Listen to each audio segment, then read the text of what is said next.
करवा के अपन बियाह करवा। वही पियो काम चल है। अरे भैया खाना दाना नाम आप सुनते। हाँ ये कहा हमेशा छछायल में बतिया वाला का।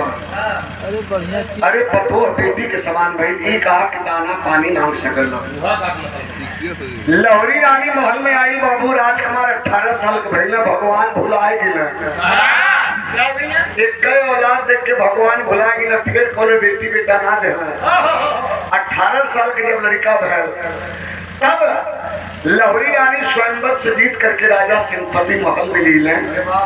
लहरी रानी का नाम रहल बाबू फुलंदा फूल के समान सुंदर रहल, अति सुंदर, करोड़ों काम दे मुक्त हो जाओ की सुंदरता पर। अरे वाह। लेकिन बाबूजी लोग महल में आई सुहाग रात में गई राज रियासत कुल बढ़िया रहो ठीक का ना रहो। रानी का चढ़ल जवानी राजा का राजा कौल्हानी रानी का चढ़ल जवानी ये ना ठीक रहल बाबू। 15 दिन बीत कर राजा सुहाग रात में गई बना किया। रनीवा रोज श्रृंगार पटार कई के से सजाए के जोहत रहे। अब यही है जोहता जोहत रतिया बीत जाए।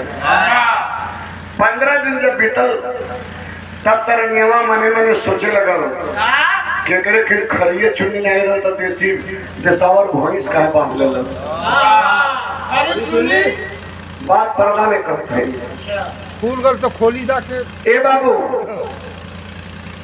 सोचे लगल कि अब रानी के ही लगे कि महल माहुर हो गल सेज नागिन बन के डसे लगल। 16वें दिन मन मार के और वही आंगन में बैठल राजकुमार बड़ी रानी अगिया बड़े बोले धुआं नुकसान कर गाई ले गई। परिवार के जवनी में बाहर हो गई, महल माहुर सेज नागिन बन गई। वही रसोई घर में से खाना खाए के राजकुमार डेली के समय दोपहर में रसोई घर में से खाना खा के अथवा धो पहरवा निकल जाते हैं। तब से लहरी रनिया का नजर पड़ी तो गई। जब देखले बाबू तब वो हार गई। हम बताइला कि बढ़िया मेहरारू के देख के मर्दन नाम हो गई थे। बढ़िया मर्दन के मेहरारू देखली तो कहली कि हाँ तो करिया लेकिन दांत का ट्यूबलाइट के चमकाला भाई।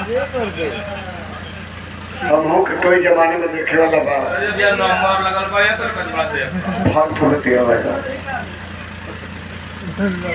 खड़ा खड़ पे जीत करे पर सुधारू हूँ।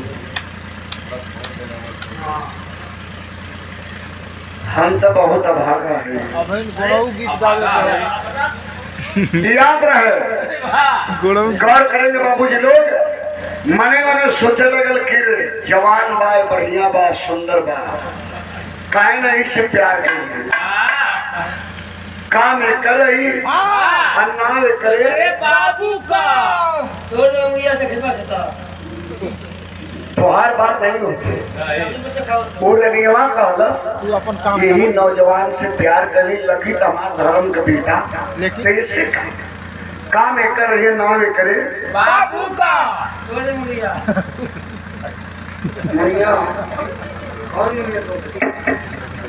ए भैया दासी को बुला करके कहती है कि जाओ राजकुमार पूरनमल से कह देना आज रात के 12 बजे कटार फेटा लेकर के सच सवर करके आएंगे। मैं उनका इंतजार करूंगी। घड़ी रात के 12 बजे बोले बाबू कटार फेटा लेके राजकुमार पूरनमल दासी की कहने पे लहरी रानी फुलंदा का दरवाजा जाकर के खटखटाने लगे। माँ माँ माँ माँ क्या आदेश है माँ? मैं आ गया माँ मैं आ गया। हाय हाय हाय इतना जब सुन ले बाबू रानी के बदन पर कपड़ा बड़ा कम रहल ताक के जाके दरवाजा खोलस जब पूरनमल के एकदम करीब से दिखलस तब तक करे बदन में मदन का बाण बेधे लगा। काम वासना पीछे के पोछी में नागिन के मुही में आगे आप बिरहीन के हर अंग में अंग अंग में भी सोहला बाबूजी। हम बताइए चाकू के एक तरफ धार होला, ब्लेड के दो तरफ धार होला, अकारी के तीन तरफ धार होला और नाभि के चारों तरफ धार होला।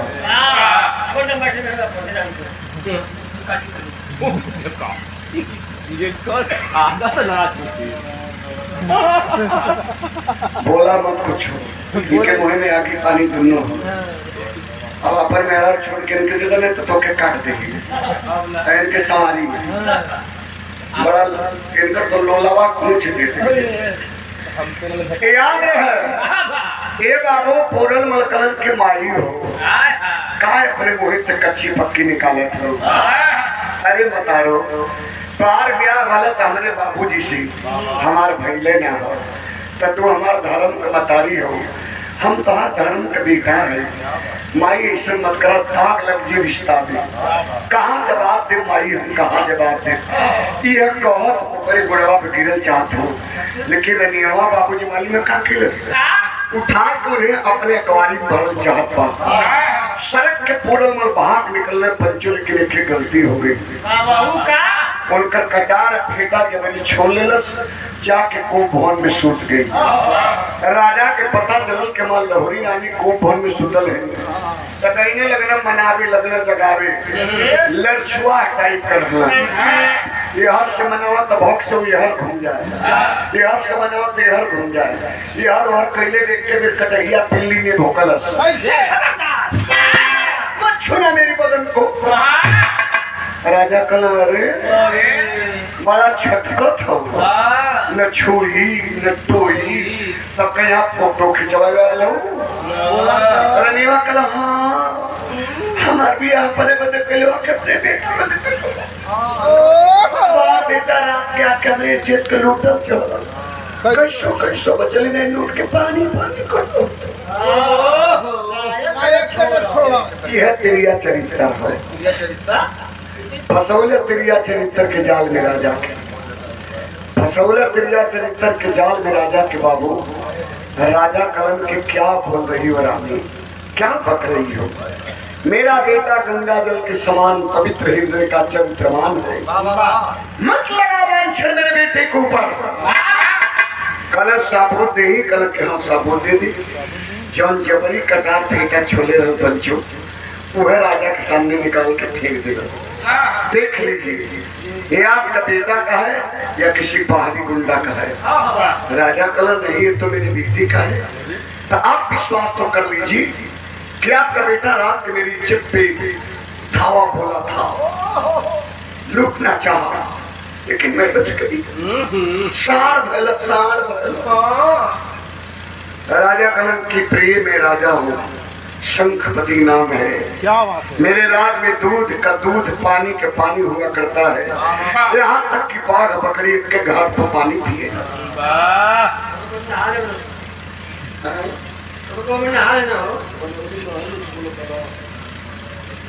गौर करेंगे बाबूजी लोग, कल अब सजा सुना दे।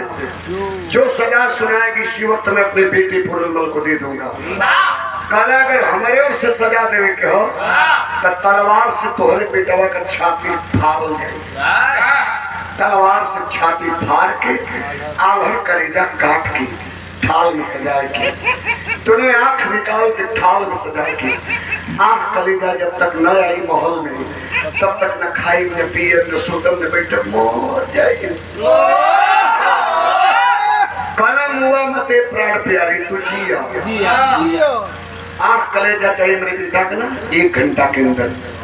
राज दरबारी जल्लादों को राजा आदेश दे दिया, मेरे बेटे पूरनमल के हाथ में कड़ी लगा लो, ले जाओ जंगल के बीचों बीच, तलवार से छाती फाड़ कर आलहर करेगा काट लेना, दोनों आंखें निकाल लेना, ले आके महल में लहोरी रानी के दे दो।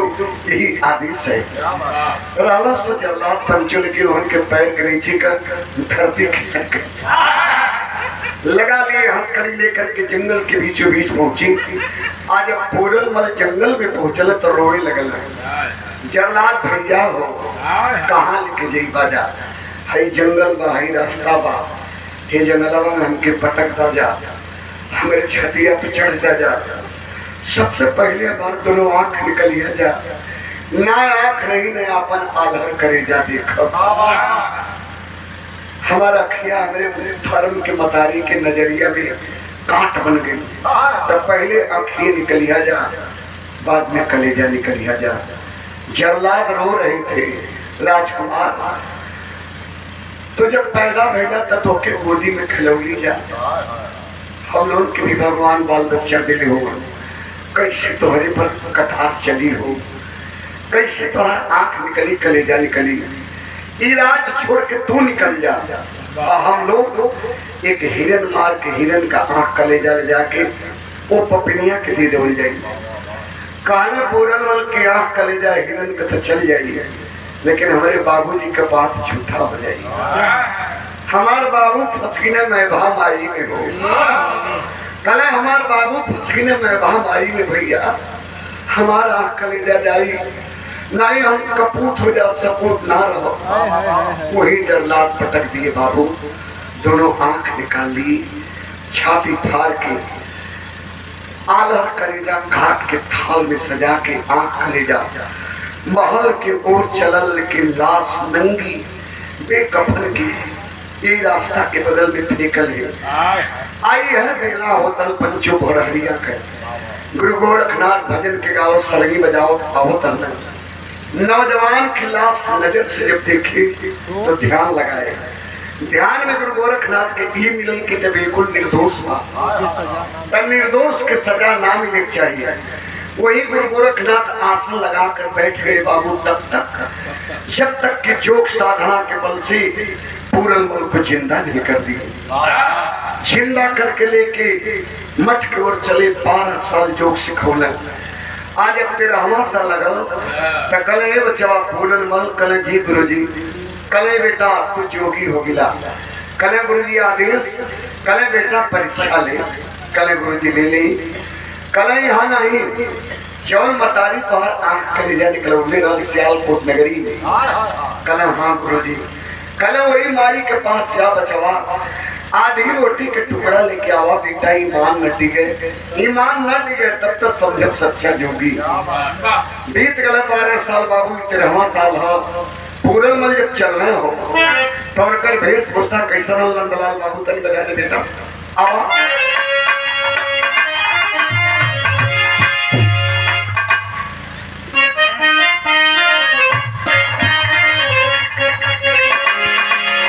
गीत के काशी भगत अनपढ़ गावा कबो कबो आकाशवाणी वाराणसी से आप लोगों के सुने के मिले थोड़ी मर गिरा न सुनी चच्चा रम्मा वाला।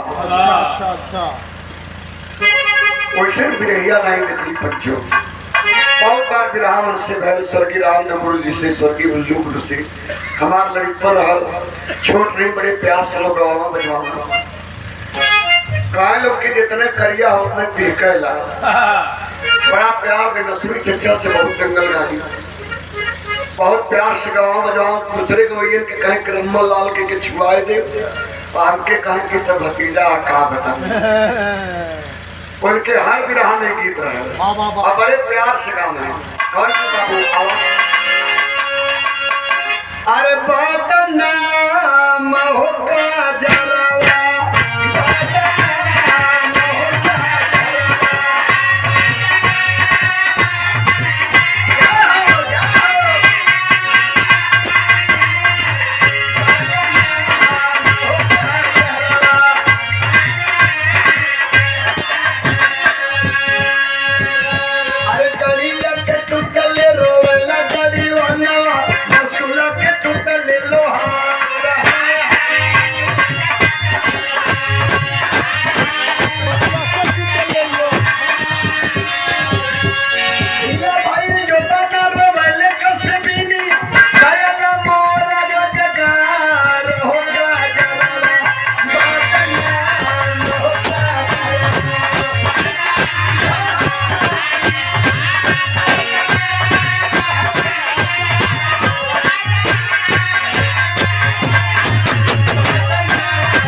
देखा राजा ही बनारसी सरोइया हुआ बनारस के गली गली में दंगल विराग समझे हुए।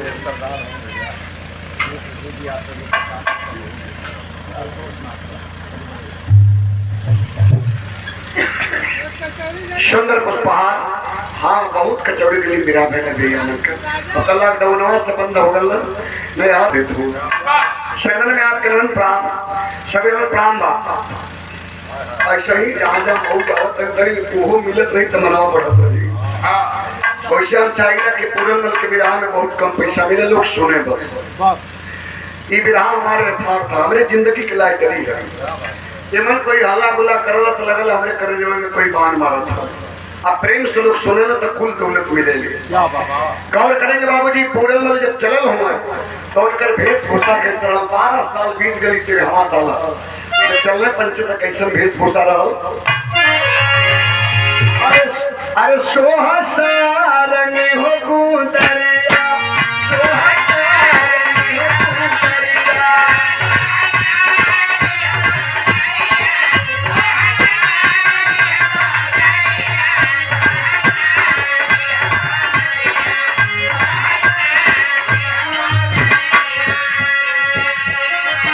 अरे जोगिया के अखिया बया माँ के फरिया गलवा गुलवा के फूल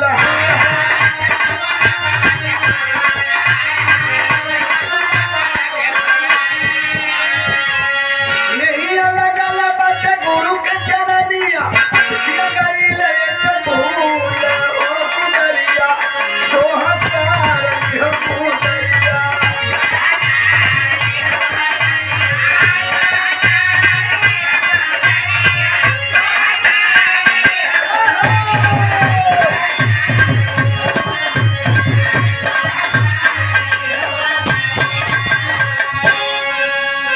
गुदरिया तो बिना रहल बाबूजी लोग सरंगी गुदरी लहले भजन गावत गली गली घूमत। एक बात बताई जोगी लोग कबो भीख ना मांगता फेरी लगावल अपने नगर में फेरी लगावत बाबू जब अपने किला के सामने पहुंचले हो भोर के 4 बजत रहल किला दरवाजा से बंद रहल गेट के सामने गुदरी बिछा दिले वही पे बैठ गए आप बैठ के सुनसान मेला भोरहरिया के बैठ के भैया हो बाबू हो चाचा हो सरंगिया निकाले लगले बजावे सरंगिया बजावे भजनिया गाँव में हो आप भजनी में को भिखियो मांगे यहाँ पीड़िया गीत लग गई कार्तिक के महीना में माता बहनों गोधना कुटली घरिया भरनी पीड़िया लगाने छुड़ावैली वही समय गावैली काका लाल भरा ला पर देखे चला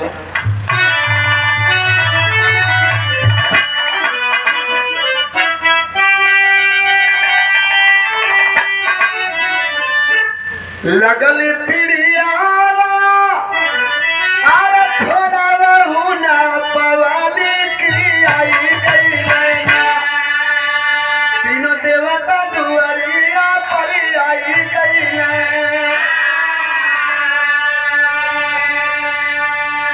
यदि का सहितिया लौटाई भैया बीरानू छोड़ाई लेकिन आपन लगानी पीड़िया छोड़ाई हो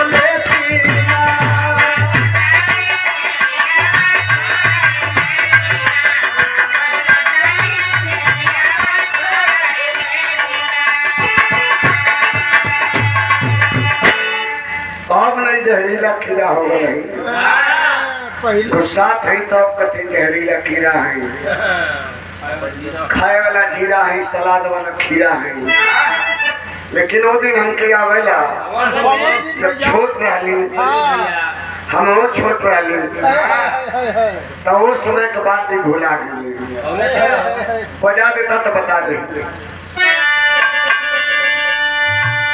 मुखिया में खिला लो में खिला लो भूलाई मेरा भूलाई गई यही करियावा सुधिया भूलाई गई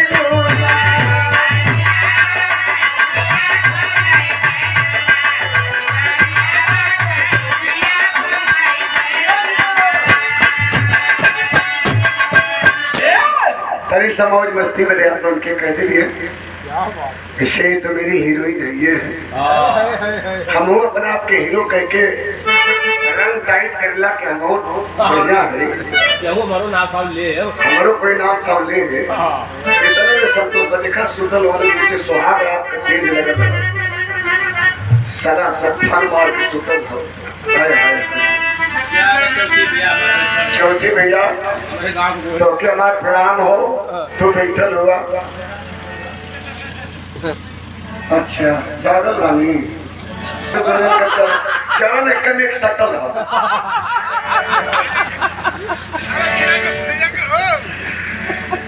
मिला में तने दूर दूर हो जा अब दिखाओ तो कन्हैया के कोरोना हो जाए 2 गज की दूरी बनाओ 2 गज की दूरी बनावे नहीं कोरोना हो जाए टीका चालू भयल याद रहे पंचो एक तर्क रहा लेकिन पूरन मत हो गुदरिया बिछा के बैठले सरगिया निकलना पड़ावा आप भिखिया मांगे भजनिया का भजनिया में भिखियो मांगे कैसे बेटा पान के भिखरिया आईली हमारा मोरी दुआरिया मातरिया मोरी ओ मातरिया मोरी ना तानी भरी ना दुआरिया मातरिया मोरी ना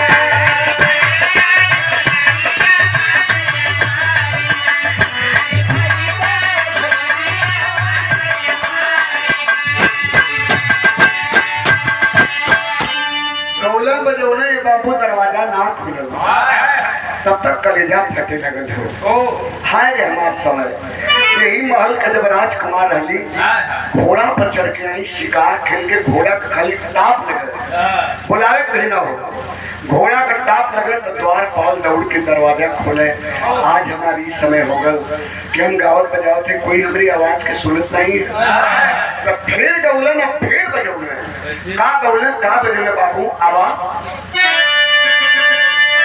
सुतल बाटू जागले बाटू अरे मोरा सुनीला पुकरिया मातरिया मारी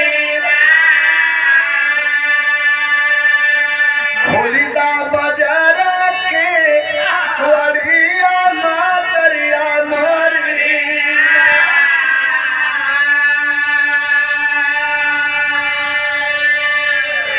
खोला हनल बजर के केवाड़ी हो मारी खोला हनल बजर के केवाड़ी हो मारी जब 2 बार कहले त जवर रनियवा खिया कले जवा निकलो ले रहल बाबू बुलंदवा हो वो तीसरी मंजिल आप सुतल हो और कभी रही आवाज जोगी के जब कान में करे पलल ताक सूट के बेड पर बैठ गई तो आकने लगल आवाज के हट से आवत है तो ठीक गेट के सामने से महसूस भयल बगलिए में दासी सुतल बा बगलिए में दासी सुतल बा दासी करनियो जगा लगा टू टू टू टू टू अरे अरे खनगिनिया अरे मुफ्ती रे पुजारी तोरे करो कतरी लाज नहीं बारी चेचा भाई के सुतल बाटी जैती देखती गलिया में कौन था बाबा गावत बजावत हो वो बाबा के बोला के दरबार में लिया बड़ी बढ़िया गौले बजौले रे मनवा मोह ले ले अब तू सुतल वाली चेचा भाई के तोरे का पता बानी उठती तरी से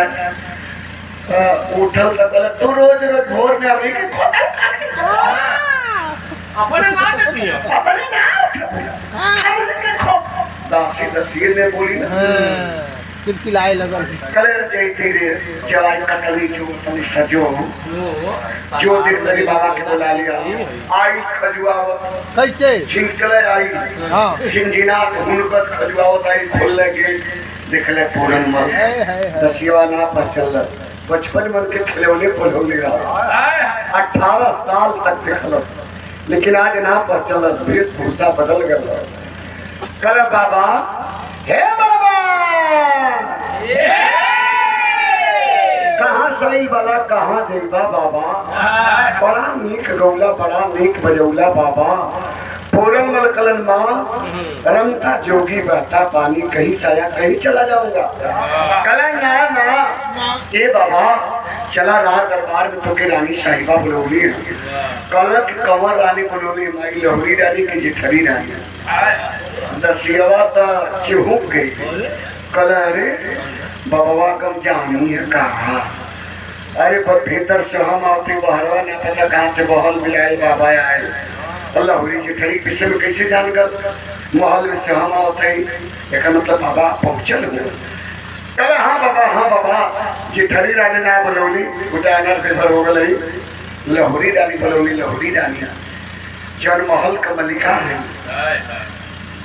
कल हो रानी फुलंदा बोलौली हाँ दसिया कल आय हो मोरी बोली अरे तो भगवान मुँह जानत बा एकर मतलब ढेर पहुँचल हो कल हाँ बाबा फुलंदा बनौली है संहार के सरगी रखलन जाय के दरबार में आसन मार के बैठ गए बहुत सवेरे के टाइम बा पूरा दरबार खचा खच भर गल ई देखे बदे कि एक नए उम्र का बाबा हुआ अब बाहरवा से भीतर के बाद जान जाते हुआ राजा रानी सिंहासन पर पूरा दरबारी भरल हुआ कोई बीच में पूरल आसन मार के बैठल हुआ और तब तक रनिया जब सिंहासन पर तब फिर मोबाइल गई हाय दैया अरे जोगी का ये मोरी बहिनी कौन निर्दयी गुरु रहल जौन कांच उम्र में जोगी बना दिलस अरे उम्र तक खेले खाए का हो कौन निर्दयी गुरु रहल जो तो के जोगी बना दिलस ताना बाना दे दिलस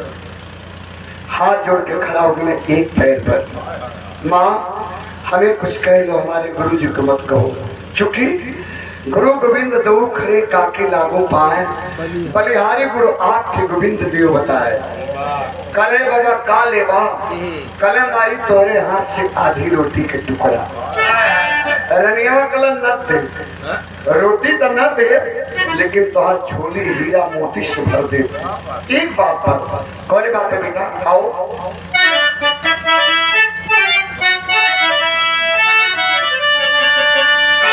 लुटाई बे तो के हीरा मोतिया बगिया बीच भी हसन जा पसंद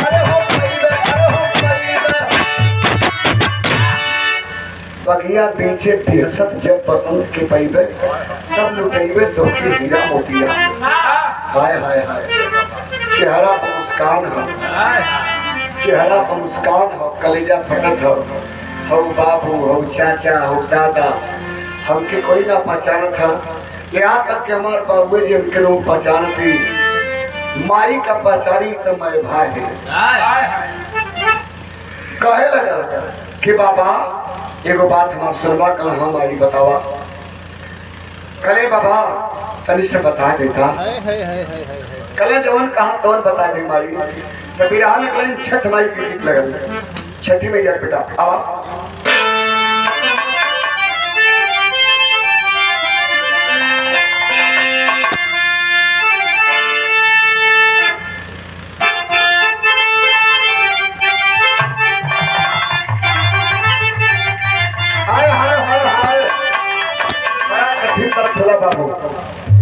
भोर के बेला में माता बहन जब घाट पर चली अर्घ देवे तो वही समय गीत गावत लोग चले नंदे पाँव सिंदूर कहाँ तक रही नाक पर सिंघम मान तक पूरा लेवारी तक आलू में दौड़ी ले रही कपार पर आगे आगे दौड़ी लेके लोग चली पीछे पीछे झुंड माता बहन के लोग चली तो बड़े प्यार से माता बहन लोग गावेली कौन गीत मास्टर आवा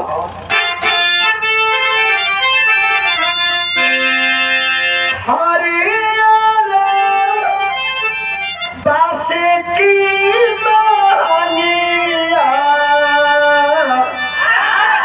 अरे बहनी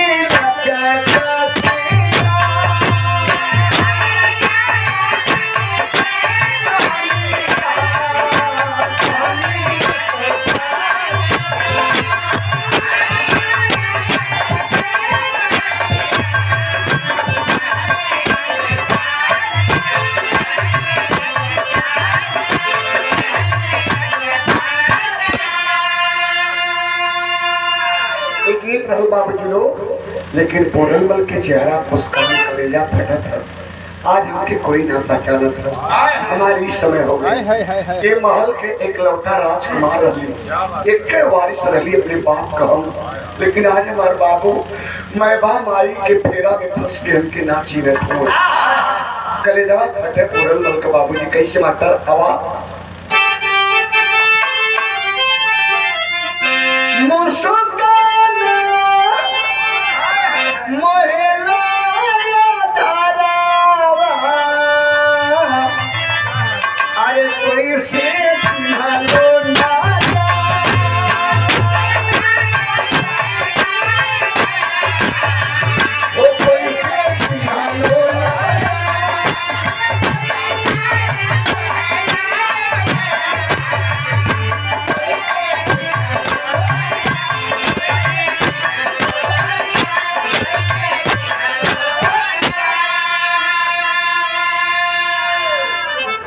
माई हो तोहरे बगिया में को फूल चाहिए ना।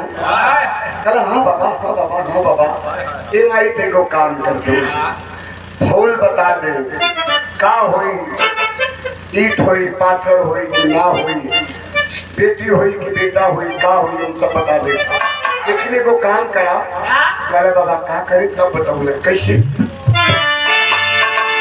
हथवा देखावा माई पूरन खोली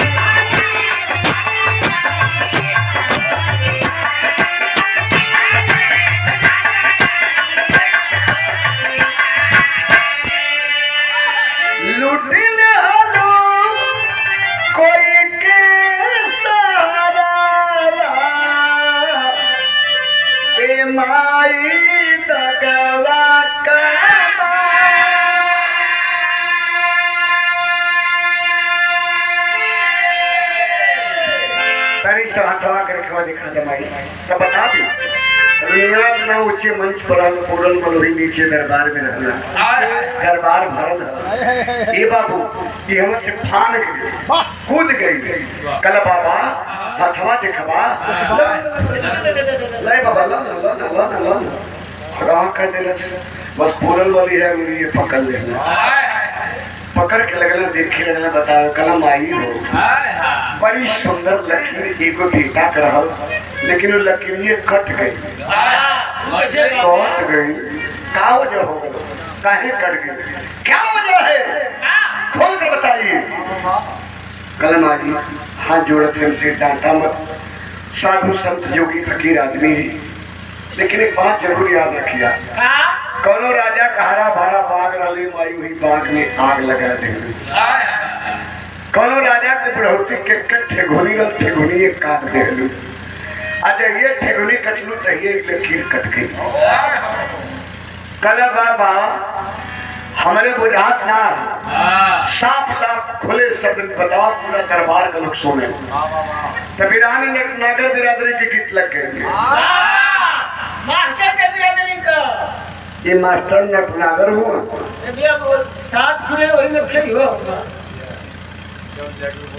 अरे वो शिल्पकार हुआ भैया ले चला तोरो घरवा किसी लिया कूद दे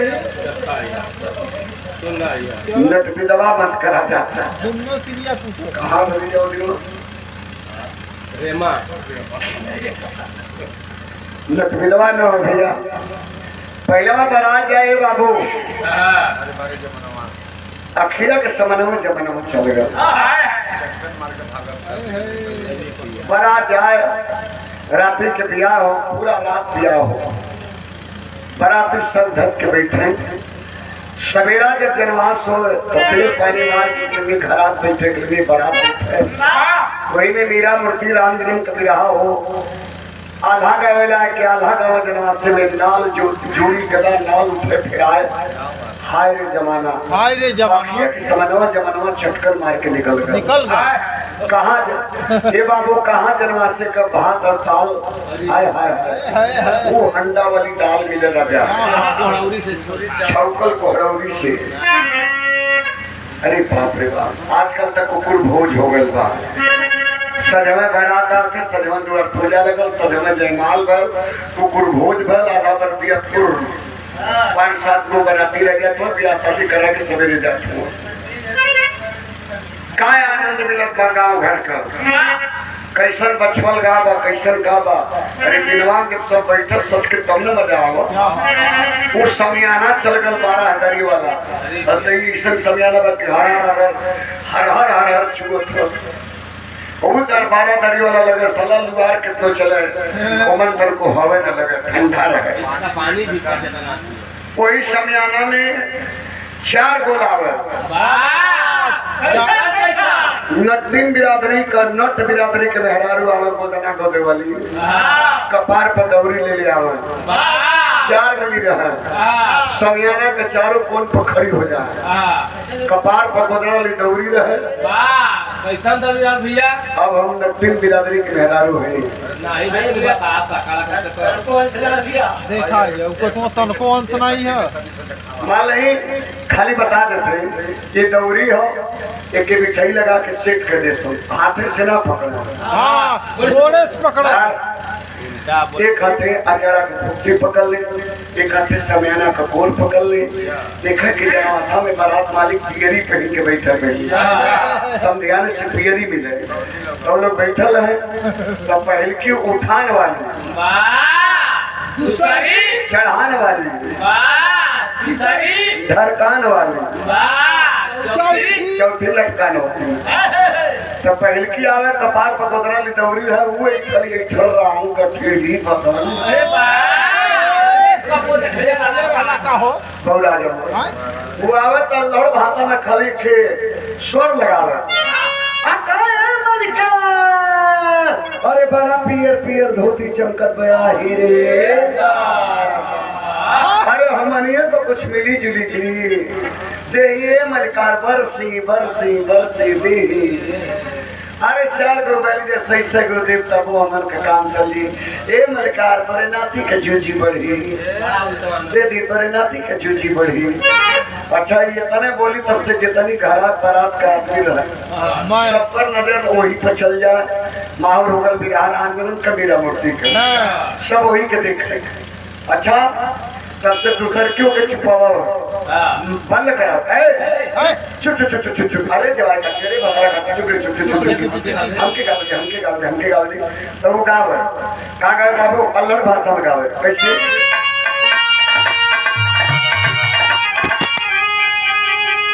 अरे जुगल जोड़ी रे हाय जुगल जोड़ी तुम पनिया जा अरे जुगल जोड़ी तुम पनिया जा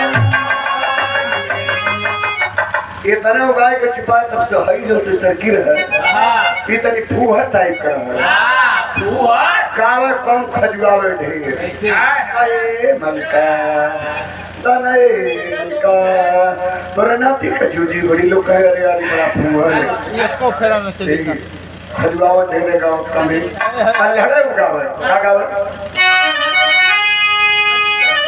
अबर के सोहेला मध पे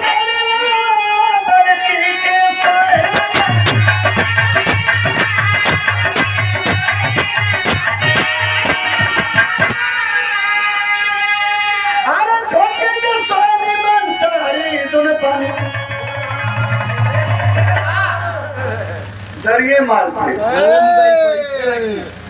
तो सही चौथकी के पारी रहे कर आगे को असर खत्म बा आगे को असर दिन दिन दवा टूट गल भौक भौक हवा भत्तर भी है कुछ बोले तो समझ है कि को कहे तो समझ में आते कि खो कहते और छो कहे तो समझ में आते कि चो कहते भौक भौक हवा बाहर भीतर हो भाई सही मालूम है क्या गावे धरा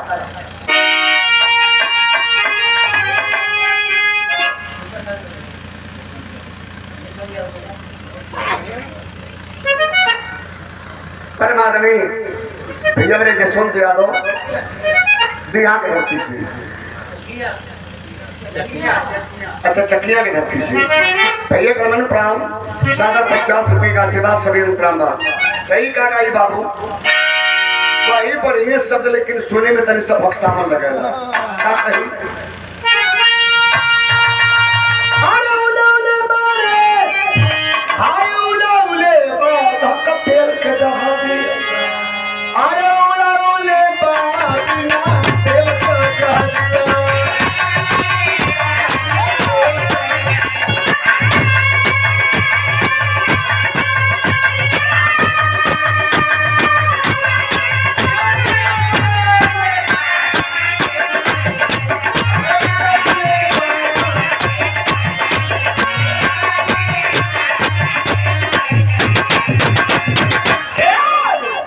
बाबू ये तक गीत रहा लेकिन पूरल मल हुई दरबार में रनियमान माने तो तैयार ना है। तब पूरन मल कहला कि माई हमारी को बात सुनो, हम ना गए तोरे हाथवा करे खवा हमसे कुछ बतियावत का बतियात भी बाबू आवा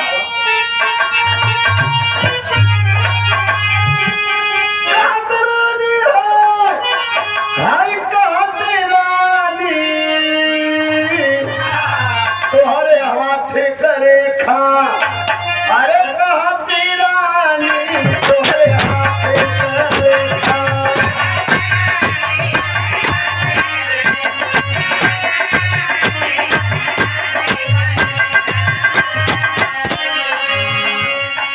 कॉलेज बाबा यह तजाना चाहते हम यह जानना चाहते कि हमारे हाथी करे खा काम बहुत का नयना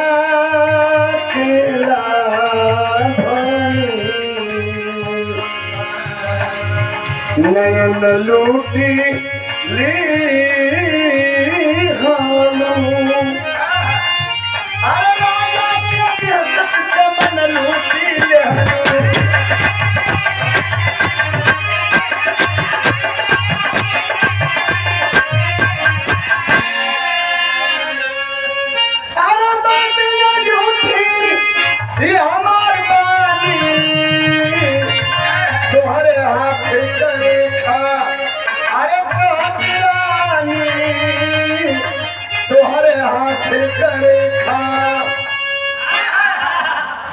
कहला के भाई लूट लेहलू राजा का भी सब चमन लूट लेहलू पार्टी में झूठी हमार बानी आय हाय हाय रनीवा बिगड़ गई कल पर कल अलगड़िया बाबा भाई वाला पिंगल पर तला भोरवा साइकिल खोल के बताइए बीत गया 12 साल 13 साल है क्या वजह है कि हमारे गर्भ से न कोई बेटी न कोई बेटा न कोई औलाद नहीं हुई।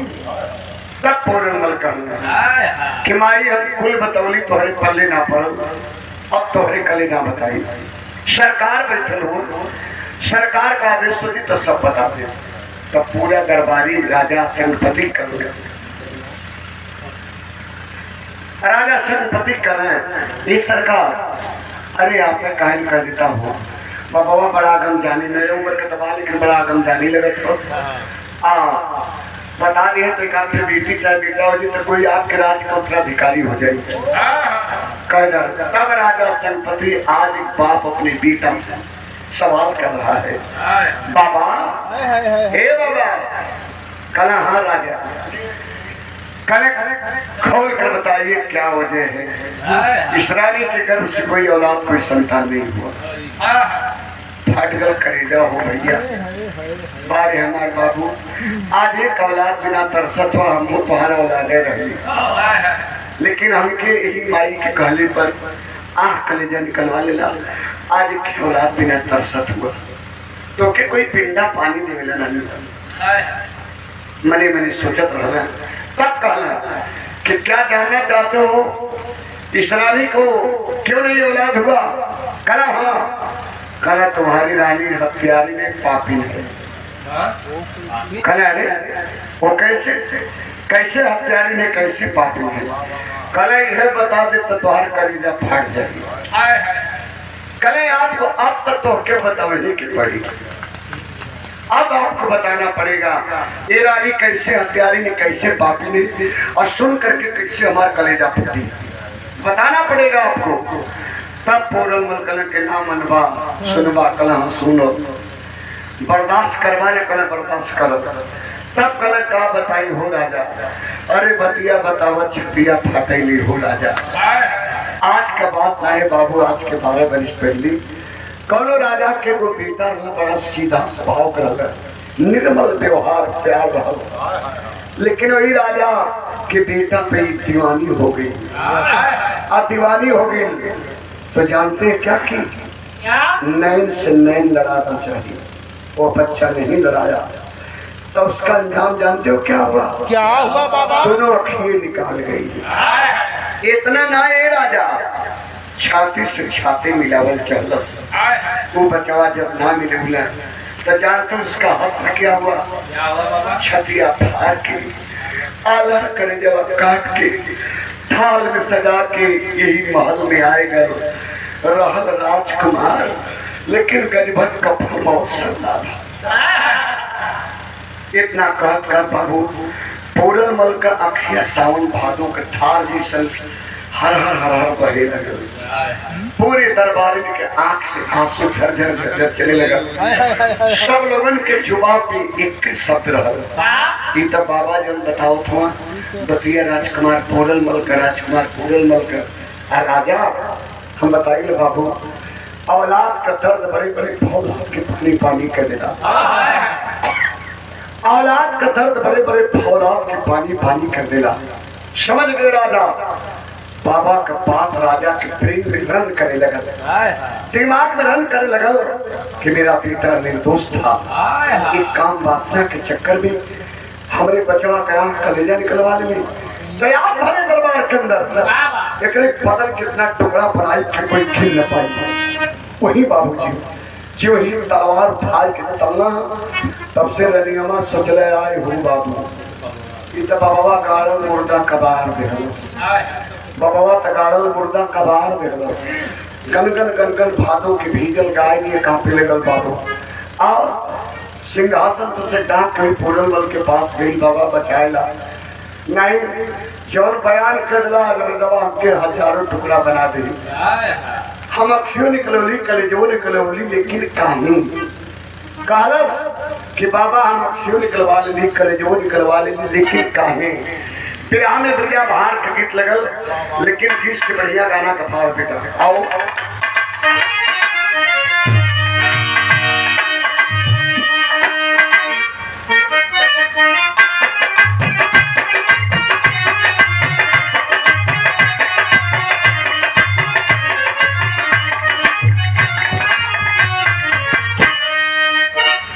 छे भाई हमार सीढ़ी रखले हुई सुपर कैसेट 30 से ओकर एक गीत का शूटिंग भइल दिल्ली में नोएडा में।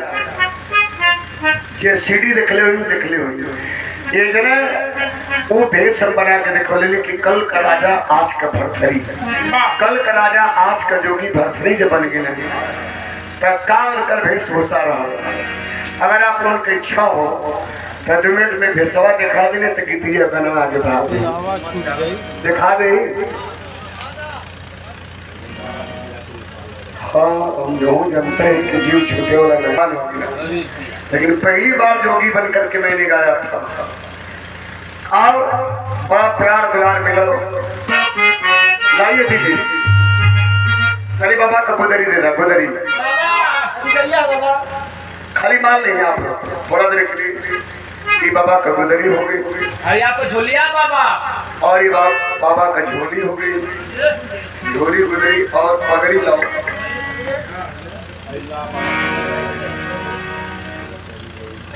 लाइए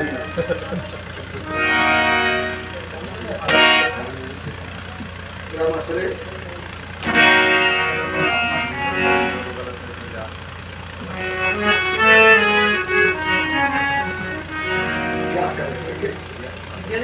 कच्चा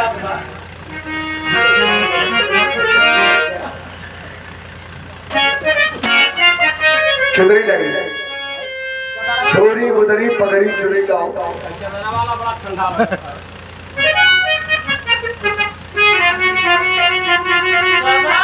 हाँ बेटा जल्दी रहा। छोरी गुदरी पगड़ी पिटाओ लालटेन दो। लंटनिया का सिसवा बाबा है छोड़ डालना कैसे आओ तो खराब लाल होते रहा शिष्टाचार हो गया। सरगिला बेटा संगे का तार बाबा है तोर दला चोरी चोरी सीखत आला हरदीम छोड़ के सरमी सीख रहा है। हां बेला अल्लाह पूरा बनवावे की तल्ला।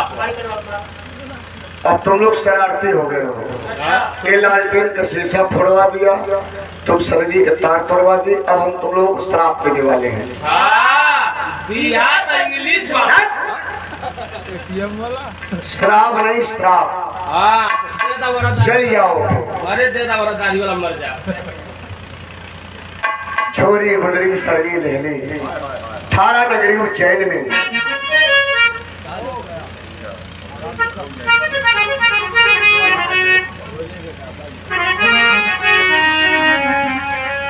थारा नगरी उज्जैन में अपने रानी श्याम देवी के माई के भिक्षा मांगता कल का राजा आज का जोगी भरथरी है। थोड़ा देर के लिए हमके जोगी भरथरी मान लेंगे, यह रानी श्याम देवी मान लेंगे शयन कक्ष में सो रही है। मंत्री मंत्री संतरी जितने अगल बगल हैं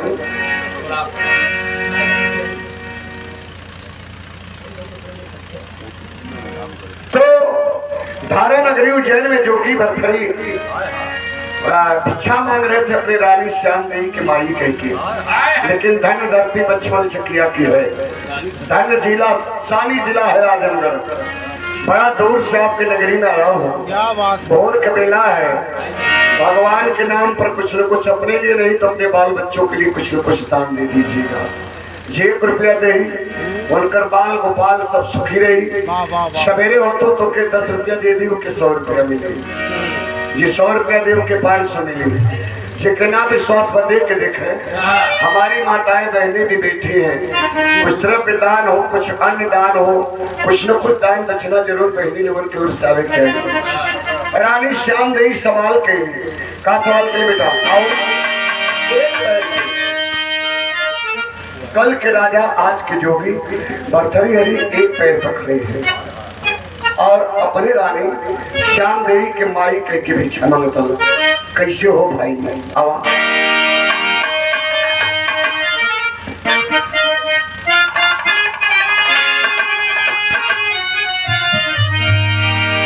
कौन कारण जोगी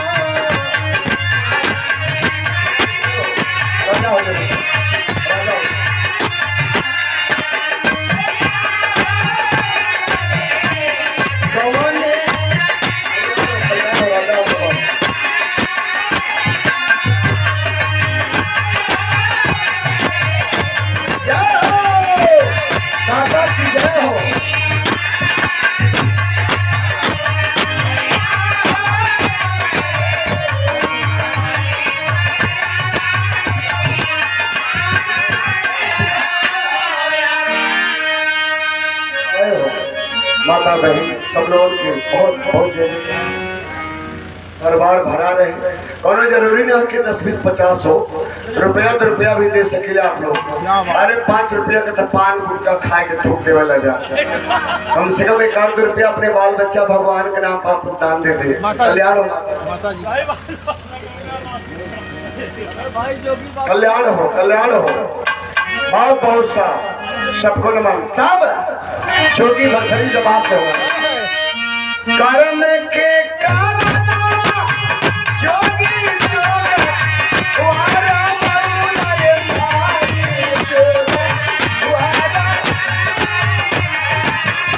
पेट के कारण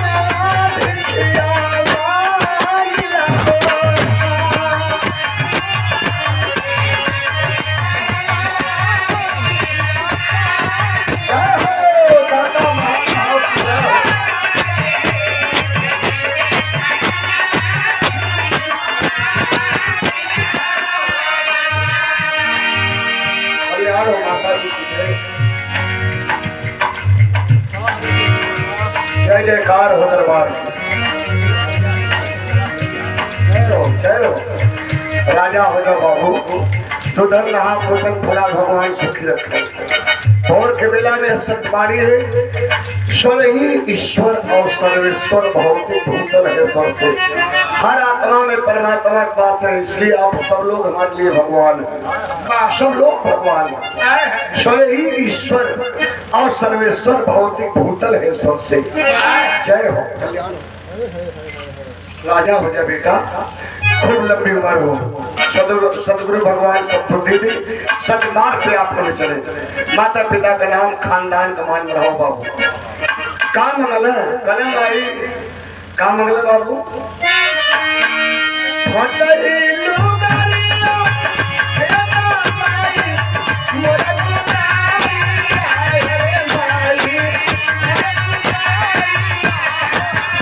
तोहरी दुनिया सदिया आयल होला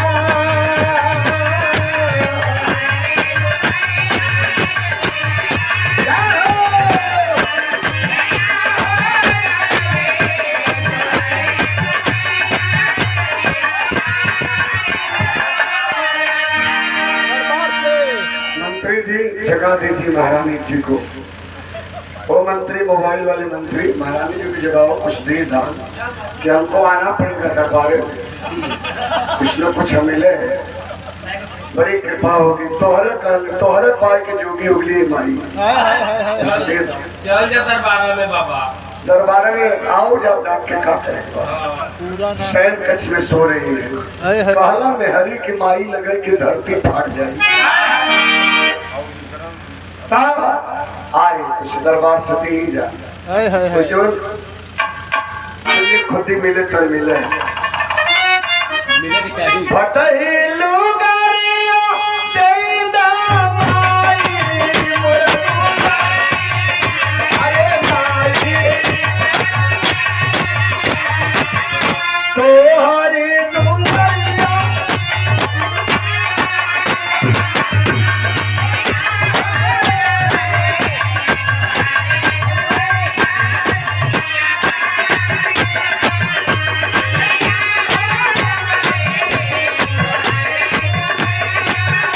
महारानी के संतरी जी है मंत्री मेन मंत्री हेड ऑफ डिपार्टमेंट है क्या बात चला द्वार मुक्ति बन गई लेकिन माई नहीं देने का नरक में चल चला मयो दी बना ले अपने मुक्ति आप कुछ दे के बाबा लगी दे वही में याद रहे देखे कविता की मुर्गी गायिका रहे अरे भैया नहीं मूर्ति मूर्ति ओकर लड़की इतनी बड़ी रहल बिहार लेके गई 2-3 झोला दवाई वही गाड़ी में धर के ड्राइवर पियावे भाच भाच उल्टी करे टट्टी करे बड़ा परेशान रहो हमारा ड्राइवर कलश करे साली का पकड़ा ले देख बाबा आल हो जाए कि झरवा फुकवा दे कल्याण हो जाए वो लड़की के ले आल होने को सुता दिले हम खाली हाथ फड़ ली भगवान झूठ में बड़ा भोर के बेला हाथ ऐसे ही बहल एक झोला दवाई बनारस गंगा जी में फेंक गई बिटिया चंगा हो गई हाँ जय हो तनी ताली बजा का सम्मान करें क्या बात है फटही लुगारिया दे दामाई मोरा दुलारिया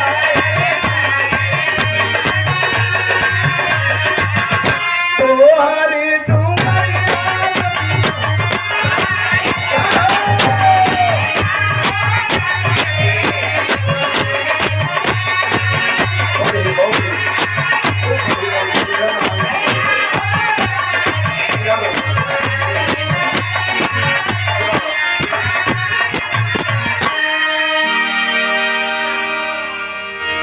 कोई बात नहीं ठीक है चलिए बाबा इसमें सेल्फी खिंचवा बस फटही लुगारिया पावली माई मोरा दुलारिया रे माई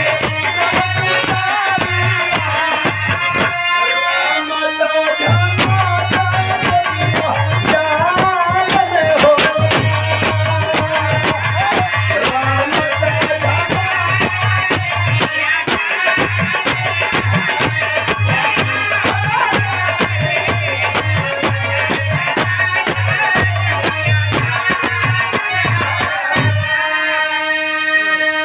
भगवान के नाम का दान दे अरे वाह अरे हरे आइए भाई बाबा आइए आइए आइए आइए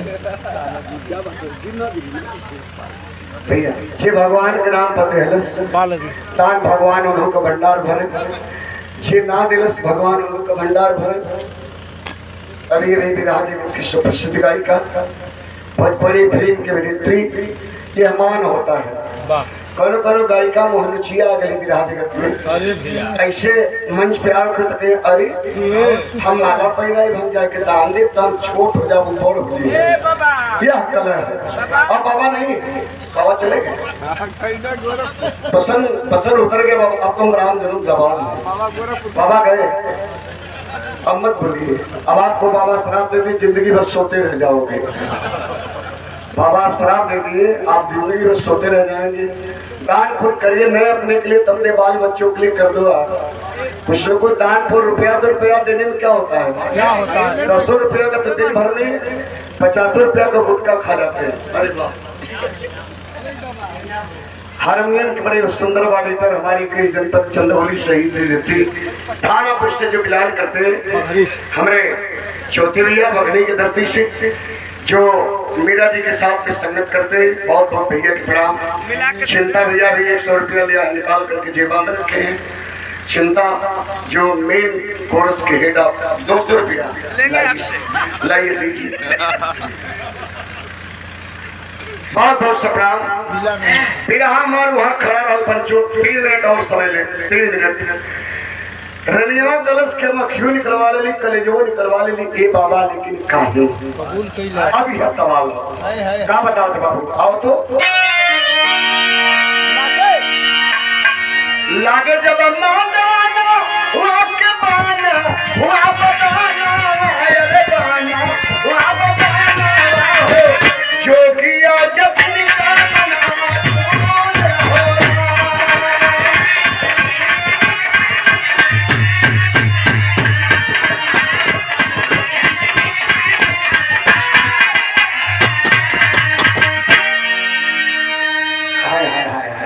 कले बाबा हो हम अखियों निकलोली कले जो हो मदन का बाण जब बदन में बेधई तो हम का बड़े बड़े ऋषि महर्षि महंत देवर्षि के ईमान टगमगा जाला बाबा। हमसे गलती होगी जी वही कहला कि हमसे गलती होगी ईमान टगमगा जाला। तब तक तो ढाल के तलवार राजा संपत्ति वही की ऊपर वार के मरना दाग के पूरन मन तलवार की धार पकड़ ली। तलवार के जब धार पकड़ ले तब राजा छत गया पीछे के बात कहे का कहे बाबू फिर हम गीत लग गई कण दुल्हन के दुल्हा का जीड़ी रहल गाजा घिंचत घिंचत झुरा गई कैलाश भैया ने हो गल। दुल्हनिया गई सिवान में दिन घास करे घास भरे गई दाने पे के गाजा का पेड़ पाई गई। गजवा के पेड़वा उबार के छतिया पर चपकाए ले धन्य हुआ हो गाजा गोसाई, धन्य हुआ हो गाजा गोसाई। पेड़वा से बतिया बती गले अबो से सर छोड़ देता ये गाजा गोसाई।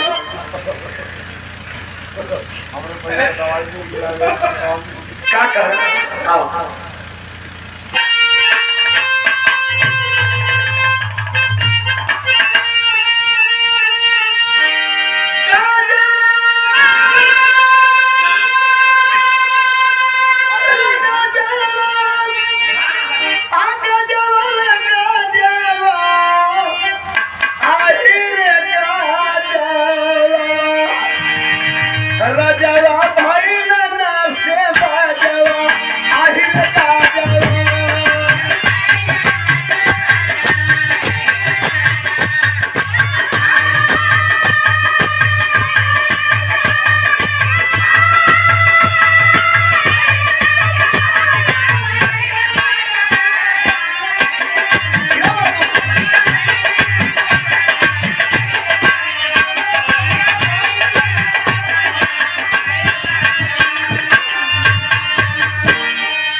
राजा का तलवार जब पूरन में पकड़ने ऊपर तलवार बीच में हाथ नीचे रानी का सर तब छतिया पीटे एक बात कहे का कहे बाबू तरी गौर करे टूट गए राजा अंदर से एकदम टूट गए। औलाद का दर्द बड़े बड़े औलाद के पानी पानी कह दिला बाबू टूट गए कहत हो का करे मुन्ना आवा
तलवार छोड़ दा तलवार बाबा। अरे हमार जवान बेटा रहल हो, आधार करे जाए पपनिया कटवाई लेलस। एक इतना टुकड़ा आप तलवार से बना दे के पता कितना बोटी कह दे कि कोई गिन न पाए। पूरनमल कलन की माँ कल हाँ बाबा, कल तलवार की धार के सामने से हटो और जाओ महल में, आधी रोटी का टुकड़ा लेकर माँ आओ। मैं तब तक राजा को समझा रहा हूँ। मायूस मन से निकल गई कले के बाबा तलवरिया छोड़ा पपनिया भागल जाते हो। तलवरिया छोड़ा पपनिया निकल जाई तो फिर हमारा दर्द बर्दाश्त नहीं होता। काला पूरनमल की मैंने कहा था ना कि तू बर्दाश्त नहीं करेगा, बर्दाश्त करो, बर्दाश्त करना होगा राजा, बर्दाश्त करो। क्यों हत्या करने जा रहे हो इस माँ का? जिस बेटे का मैंने बात बताया है वो बेटा आपका नहीं, आपके बेटे का नहीं, किसी और राजा के बेटे की बात नहीं बताया। कला नहीं हो बाबा। अरे हमारे बचावा का आधार करेजा निकलो उलस, कटो उलस, आँख निकलो उलस। हमारे लाल का बात तो बता दिला बाबा, दरबार में आखिर का पट्टर खून लमरे। अब हमें ना बर्दाश्त होता, कला बर्दाश्त करना होगा। आँख कलेजा आपके बेटे के निकला कला हाँ, कला वाकई में आपका बेटे का कला हाँ, तब कला ये माँ नहीं निकलवाई। कला तब कौन निकलवाया? कला अगर आपका बेटा वो था तो आँख कलेजा अपने बेटे का आप निकलवाए। ये माँ नहीं निकलवाई, अपने बेटे का आँख कलेजा आप निकलवाओ। पूछो कैसे? कला कैसे बाबा? कला जरलादों को कौन आदेश दिया था? ये माँ या आप? कल ने जरलादन का आदेश था नहीं दे दी। कौन सी गलती आपका बेटा किया था? अपने आँख से आपने कुछ नहीं देखा, अपने आँख से कुछ देखले रहा कि तोहार बचवा का गलती के लिए कल की नहीं बाबा। कल फिर क्यों नहीं अपने बच्चे से आपने पूछा? इस माँ के कहने पे आप आह कलेजा निकलवा ली। आज मैं जब सारी बात आपके सामने रखा तो आप उसकी हत्या करने जा रहे हैं। क्या आप उसकी हत्या कर देंगे तो आपका बेटा जिंदा होकर आ जाएगा? कल नहीं बाबा, कल फिर आप अपने हाथ से अपने कुल का दीप एक ही रही मुझे बिछा दिया। काटल पेड़ की नहीं, राजा राज कोई दरबार में गिरना तलवार फेंकाए कि लाए हो लाओ। अपने हाथ में आपन बटिया बिरान कदली हो बाबू। हाय हाय राजा करत हो, तब से पूरा दरबारिये हाय हाय करत हो, सब थूकत हो।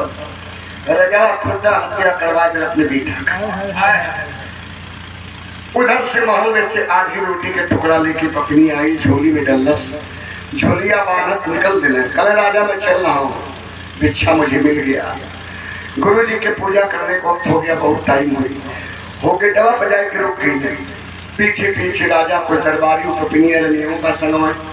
कले बाबा अब कहे रुकल हुआ, बार बार ताकत हुआ, का बात है? बार बार महलिए को ताकत हुआ, काहे रुकल हुआ, का बात है? कलन की राजन काश एक बात में भूल गया। कलन का बाबा, कलन बहुत देर तक आपके दरबार में रह गए। आपके महल एक बुढ़िया रानी आपकी है, उससे भिक्षा नहीं लिया। सोचले कि बड़ा देर तक रह गई दरबार में, हमार माई जियत है, अपने माई की नहीं देखी। तब राजा कलन के बाबा का भिक्षा ले बाबा, वही लाल की याद में रोत रोत रो हमार पहली रानी आंख से अंधी हो गई। ओके ने आंख से लौकी ने आपकी भिक्षा दी। कल जिंदा है ना, जी रही है ना, जिंदा है ना। कल जिंदा का बाउल जिंदा लाश के समान है। मने मने सोचत हो कि हमार माई हमारे बदे लाश बन के जिए थे।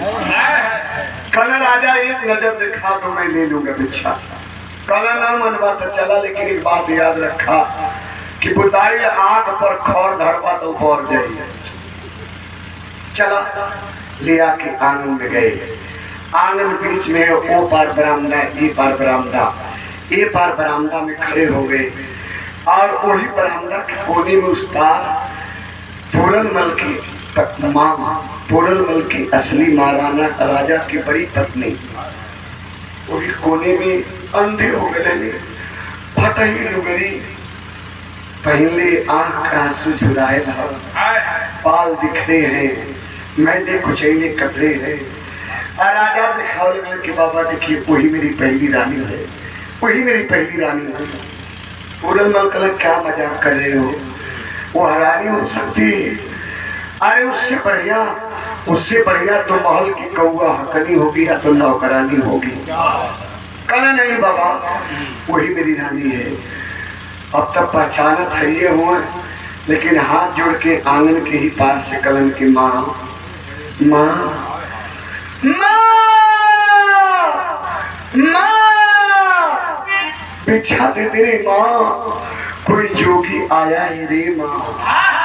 भैया हो, बाबू हो, चाचा हो, माई के अखिया से ना लो कतल पंचो, लेकिन कनाव में अपने हिरायल हीरा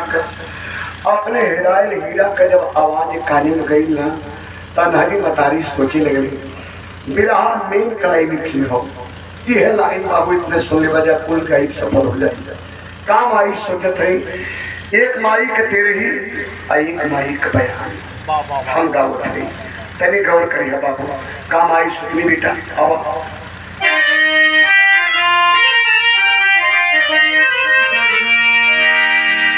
जान हो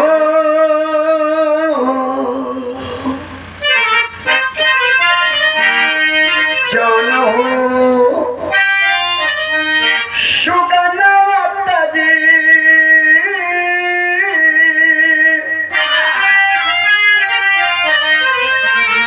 जान हो सुगनवत जी पिजाड़ा के उड़ी गई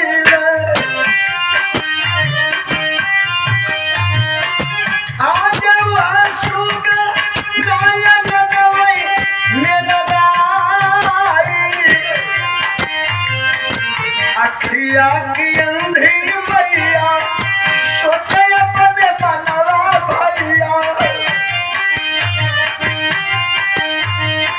बोलिए सुगनवा के हमारे हो जनाई हाय लाल कह के दौड़ी अंधरी मतरिया बाबू बोले पूरे में जोगी माई धीरे ला बधाई।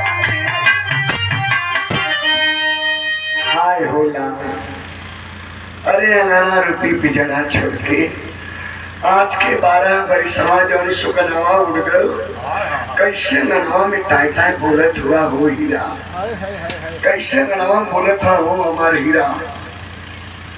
इतना जब माई कलप कलप के छटपटा की यह ममता हो, यही ममता है दूध की धार, स्तन का धार जो बच्चे के मुंह में जाता है, वो हमारे माँ का दूध हमारे रोम रोम में एक नस नस में क्या बात है, माँ के ममता झलकती है।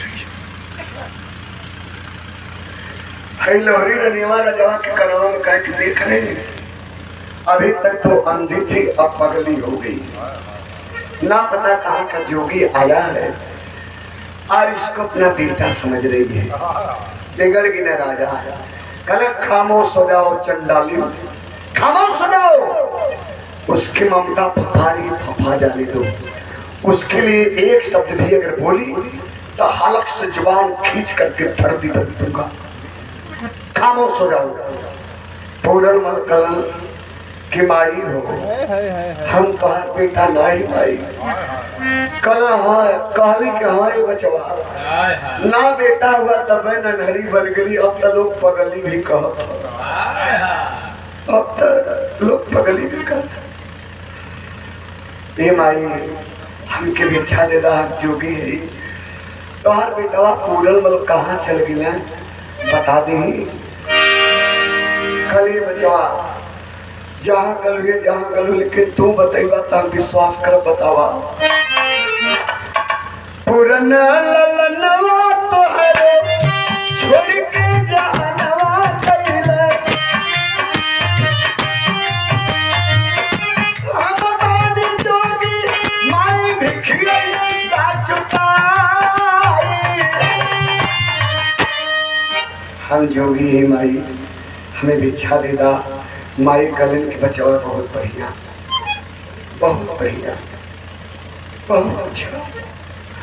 दुनिया में तेरे ही सब तेरे बेटा, सारा जग झूठा है। जानते हो क्या? पहला शब्द माँ। माँ नहीं रहती हो लाल तो हम मान गए कि तू जोगी हुआ, लेकिन तू तो माई के गर्भ से न पैदा भल होगा। माँ नहीं होती तो आप नहीं होते। पहला सत्य माँ, दूसरा सत्य मौ। जितना सत्य माँ है उतना सत्य मौ। और ईश्वर तो हम में आप में खड़क खंड में विराजमान है। माँ मौत ईश्वर, यही तीन सत्य है दुनिया में, बाकी सारा जग झूठा था। पर मान गई, मैं मान गई कि तू मेरा बेटा है, तू जोगी है। मैं मान गई कि तू जोगी मेरा बेटा नहीं है, लेकिन ये बचवा तो हूँ मान जा कि हम आई है। हम मान गई कि तू जोगी हुआ, लेकिन ये लाल हमारा तो हूँ मान जा कि हम आई है। अरे लाल, तू 18 साल का महिला तब न तुम्हारी हालत भाई दूर हमसे हो गई ला। जन्मते दूर हो गल होता तो दर्द न हो बेटा। तोरे याद में रोत रोत हमारा खिया फूट गई, लेकिन वो स्तन जौने स्तन का दूध पी के बड़ा भैला, वो स्तन गवाही देता कि तू हमारे बचावा होगा, बचावा हो। का कहीं बाबू हवा। अरे मैया कहीं की अखियां धोखा खाई गई है।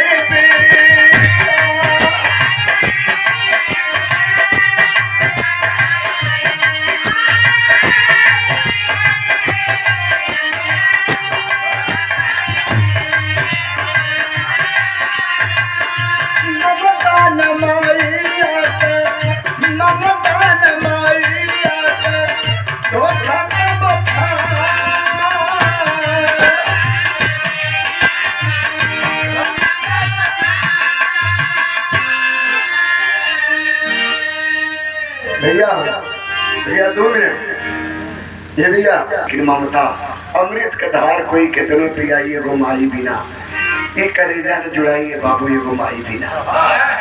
यह कहत माई छेगोनी लेके बरामदा को कोने खड़ा हो गई। सोचली कि झपट के पकड़ नहीं, नहीं फिर सुगनावा उड़ जाई तो धैली न धराई। झपटली वही लाल के आवाज पे आंख से लौकत ना, झपट के अपने लाल के पकड़ नहीं। क्या पता उस माँ को है बाबू कि बीच में खंभा है। हाय हाय हाय हाय, माई चाहे कोई खंभा में टकरे नहीं, लाल तनाई फिटे ने नहीं धरे ने, लेकिन ये माथ हुई खंभा में टकराए, उल्टे फेंकाएगी नहीं फटकल माथ। जितने माथ से लहू उतने आंख से आंसू। पता ही लुगरी का चरी शराब हो गल बाबू। हाय लाल हाय पूरन, हाय लाल हाय पूरन। कौन से ऐसा बेटा हुई हो भैया जौन माई कई हालात देख के उसका पत्थर दिल पिघल कर मोम नहीं बन जाएगा। हाय हाय हाय हाय, फेंक दिए झोरी गुदरी उसी आंगन में पूरन मल। माँ की हालत देख करके बर्दाश्त नहीं कर पाए, फेंक करके झोरी गुदरी जाके माई के चरण में लिपट गया। हाँ मतारो, हाँ तो ठीक पर चलो, लेकिन कैसे कही कि हम तुम्हारी तू हमारा हो।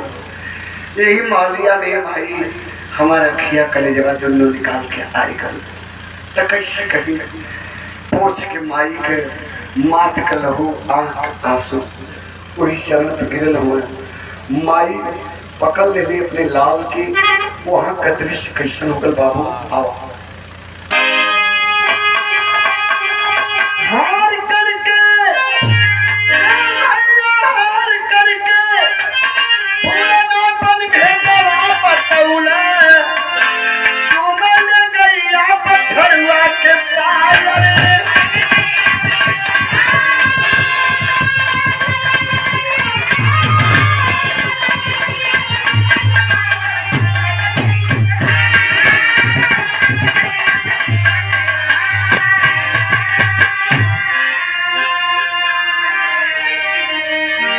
हार करके पूरन अपन भेदवा बतौले, चाटा जस गैया बछड़ुआ के पार। दिन भर का छूटल खूटा बबानल बछड़ा साझी के अपने गैया मैया के पावेला, तो असन का दूध पिए लगैया अपने जीभ से अपने लाल के चाटेली। वैसे ही आज हरी मथारी अपने लाल के चुमन चाटा, जब चेहरा पहात गल तो दाढ़ी बार टोहायल रोत रहली कहली बचावा जोने चेहरा पर दूध घी के लेप करत रहली। आज वो चेहरा पर दाढ़ी बार आँखिए विधना ले गई है, अखिया रात भर नजर देख ली। आज अपने लाल के सूरत हम देख ली। भैया लोग बाबू लोग उसी आंगन में पूरन मल को साक लगा कि मेरे वजह से मेरी माँ अंधी हो गई। तो उसी आंगन में बैठ गए आसन मार करके और कहे कि हे पार ब्रह्म परमेश्वर, हे दयालु दाता, हे सतगुरु भगवान, ता जिंदगी कुछ नहीं मांगा, नहीं मांगूंगा, लेकिन मेरी जन्मदायिनी माँ आज आंख से अंधी हो गई। तो मेरे माँ के आंख का रोशनी चाहिए। लेकिन कभी लिखत हो माई एक के बात आखिरी में कहली, कलप कलप के रोत रही, हर हर हर हर आंसू बहत रहा। आ माई ये कहत रही, का कली बाबू आवा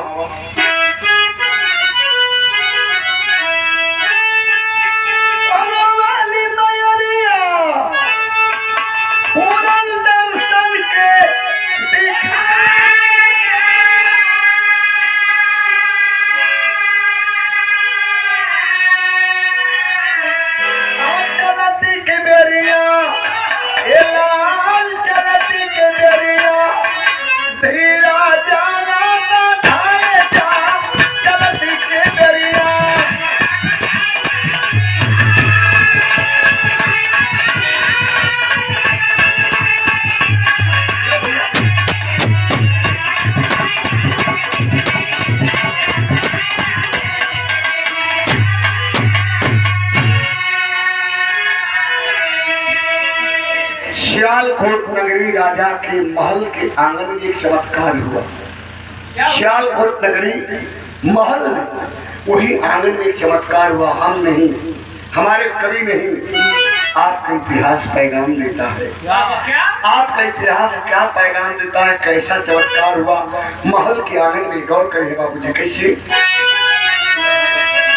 पूरन की कृपा से नैना खुल गई ना भाई, अब खिया चुका के माई सोना के पढ़ाई।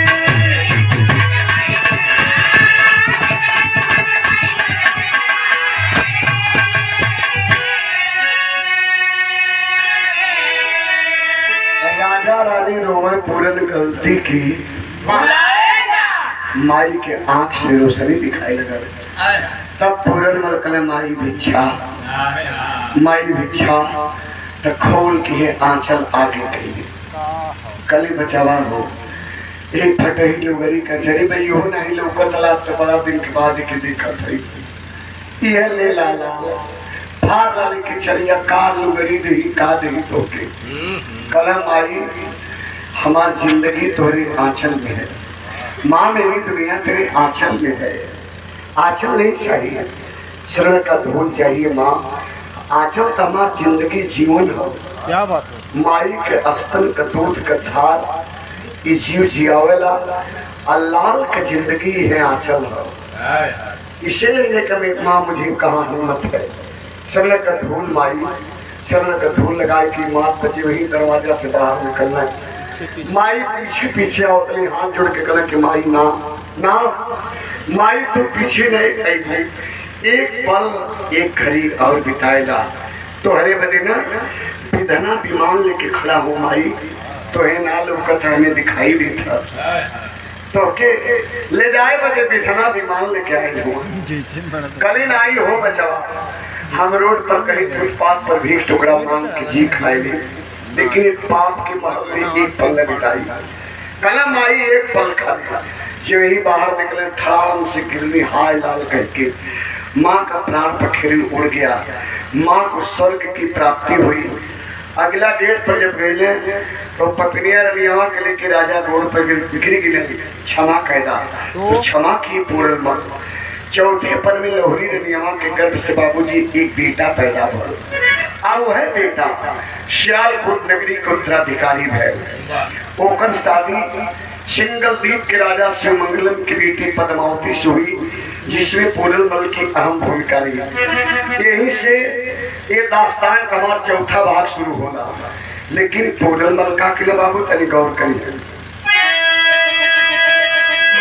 भिखिया लिया कि पूरने गुरु को झुकाए, राजा भी रसालू नामक पुत्र, राजा भी रसालू नामक पुत्र पाए। तो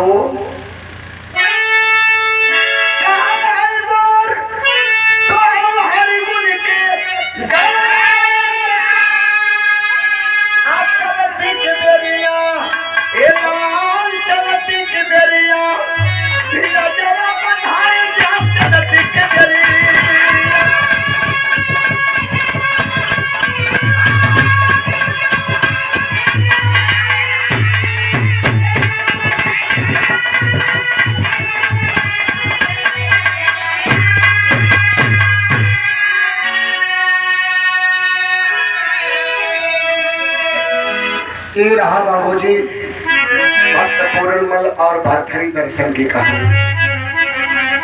पूरे पूर्वांचल के 10 जिलों में विवाह होता हम लोग आते हैं। 9 वर्ष नेपाल तक, बम्बई से बंगाल तक कोई ऐसा मंच नहीं है जहाँ लोग फरमाइश करके आप लोग नहीं सुनते हैं। ये आप सबका प्यार है और यही विरहा है।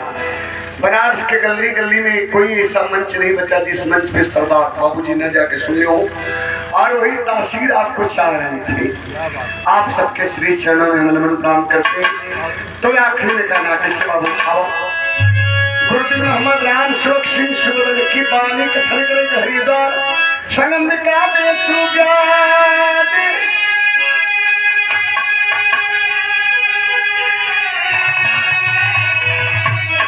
लुटई बेहीरा मोती तोहके सदा समझ लुटई बेहीरा मोती तोहके।